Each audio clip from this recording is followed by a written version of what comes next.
E aí, pessoal, vamos mergulhar num tema super denso hoje. Olá para quem acompanha mais uma das nossas explicações.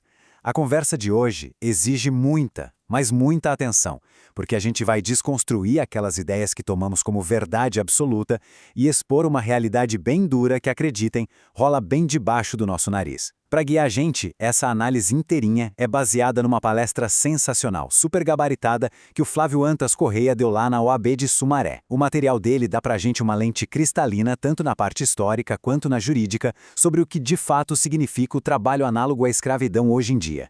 Bora entender como funciona a estrutura invisível desse crime? Só para a gente se situar, nosso roteiro vai passar por 5 pontinhos. Primeiro, os mitos e a origem histórica da coisa. Depois, a legislação e como o tráfico entra nessa jogada. Em terceiro, o que o direito chama de bem jurídico tutelado. Quarto, a enorme diferença entre o que é só precário e o que é realmente degradante. E para fechar, um mapa da vulnerabilidade com dados da nossa região metropolitana. Começando então pela parte 1, mitos e origem histórica.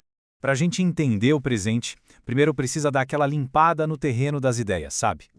É hora de derrubar uns mitos super enraizados que a gente carrega sobre o trabalho forçado. E a pergunta de ouro para abrir isso é: quando a escravidão realmente começou? Confessa, vai.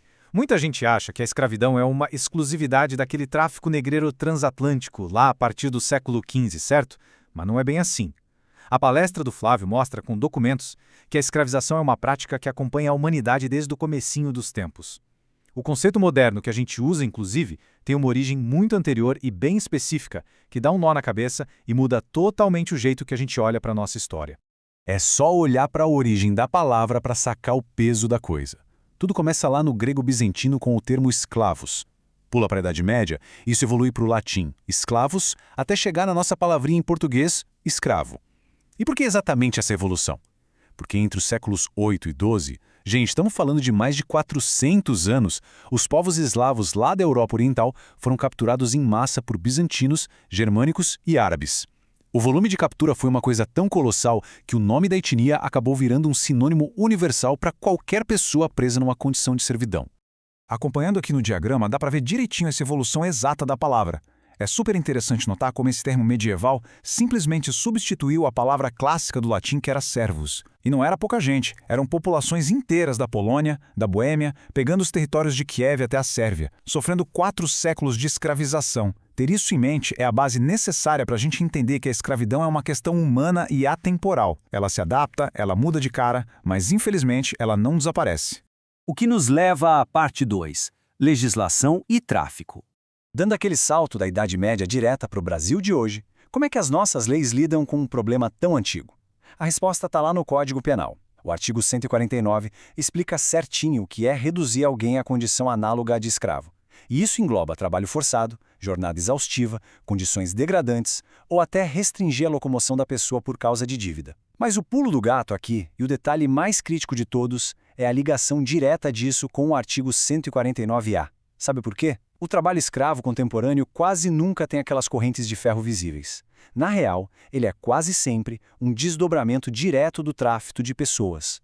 É o ato de agenciar, aliciar, recrutar e transportar pessoas na base da mentira ou da ameaça. O foco da lei sai da corrente no pé e vai direto para a coerção psicológica e sistêmica. Indo para a parte 3, o bem jurídico tutelado. Tá, mas quando a lei pune essas práticas, o que exatamente ela está tentando proteger? No vocabulário dos advogados, isso é o tal do bem tutelado. E os alvos da proteção são enormes. A gente não está falando só de um patrão que esqueceu de pagar um salário.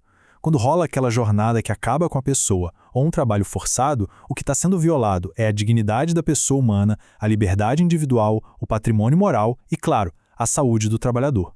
Então o ponto-chave é: colocar alguém num regime que passa dos limites biológicos, aniquila a vida social da pessoa, acaba com o tempo de recuperação dela, destrói a autonomia.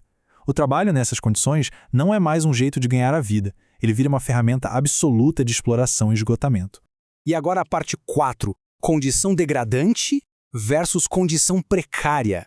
Prestem muita atenção agora, porque chegamos no ponto altíssimo dessa nossa explicação. Tem uma linha fininha, muito tênue mesmo, que separa duas coisas totalmente diferentes no ambiente de trabalho, e confundir as duas é um erro gigantesco. A palestra pontua isso meticulosamente. De um lado, a gente tem a condição precária. Isso é uma irregularidade trabalhista. É faltar equipamento de proteção, a instalação tá meio capenga, não tem contrato, o salário é baixo. É errado? Lógico que é. E tem que ser punido na esfera do trabalho. Mas do outro lado, a gente tem a condição degradante. Aqui, o buraco é bem mais embaixo, estamos falando de violação de direitos humanos fundamentais. É a falta de água potável para beber, é alojamento imundo, comida estragada, além de maus tratos físicos ou psicológicos. A condição degradante simplesmente arranca a dignidade básica do indivíduo. E perante a lei, isso configura oficialmente escravidão moderna, mesmo que a porta esteja aberta e a pessoa tenha a liberdade de ir embora.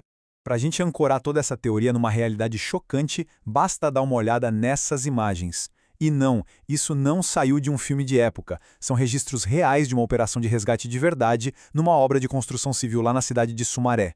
Chão de terra, uma sujeira extrema, fiação exposta para todo lado, zero higiene, zero conforto. Isso não é um trabalho precário, gente. Isso é a materialização perfeita, visual, da condição degradante que fere a dignidade humana de um jeito irreparável. Por fim, parte 5. Mapa da vulnerabilidade e dados regionais.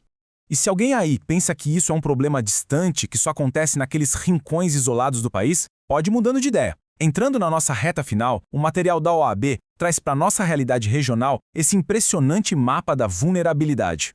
Os aliciadores operam com perfis muito bem definidos, sabiam? No norte e no nordeste, o alvo principal são os homens jovens que estudaram um pouco, para mandar direto para a agricultura e para as carvoarias. Já no Sudeste, a dinâmica muda de figura. A indústria têxtil de roupas vai ativamente atrás de imigrantes em situação frágil, bolivianos, peruanos, paraguaios, onde a escolaridade nem importa muito. E na construção civil, ainda aqui no Sudeste, eles voltam a buscar homens de baixa escolaridade, que muitas vezes vêm lá de longe, enganados, achando que vão arrumar a vida. Vamos avançar e ver como isso se constrói em números reais e bem na nossa porta.